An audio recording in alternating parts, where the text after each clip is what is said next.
కుమారస్వామి, భాస్కర్ అనే యువకులు కుటుంబ కలహాలతో మాట్లాడుకుంటుండగా మేరుగు వేణు అనే యువకుడు కుమారస్వామితో గొడవపడి కత్తితో దాడి. కుటుంబ సభ్యులు ప్రభుత్వ ఆసుపత్రికి తరలింపు. సంఘటనపై దర్యాప్తు చేస్తున్న ఎన్టీపీసీ పోలీసులు.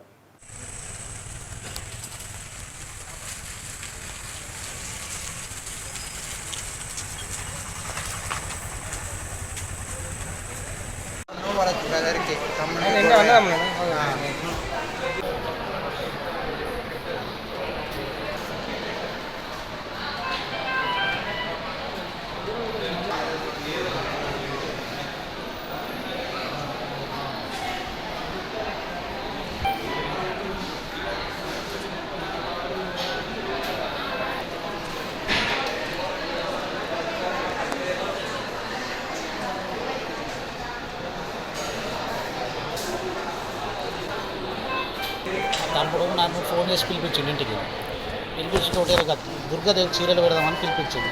మేము ఆడ ఉండి మాట్లాడుకుంటా అంటే వేణు అనేట ఆయన వచ్చి మా తమ్ముడిని కొట్టిండు. ఆయన చెప్పేనికలు కొట్టుతుంటే నేను దొబ్బినాక కథం వాళ్ళిద్దరు దోచులాడుకున్నాక ఎనుకున్న ఆయన వచ్చి కత్తిచ్చుతోటే మా తమ్ముని ఇట్లా గుంజారకు నేను ఇట్లా దొబ్బుడుతోటే ఇక వాడు నన్ను పొడిచిండు. 3 సార్లు కొట్టిండు. ఇక కొట్టినాక నేను ఆగిపోయాను. మాకు వాళ్ళకి ఇలా సాధన లేదు.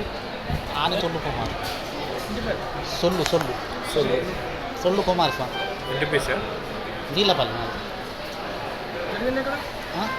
కృష్ణానగర్ అంటే వీళ్ళపల్లి సంత ప్రాపర్ వీళ్ళపల్లి.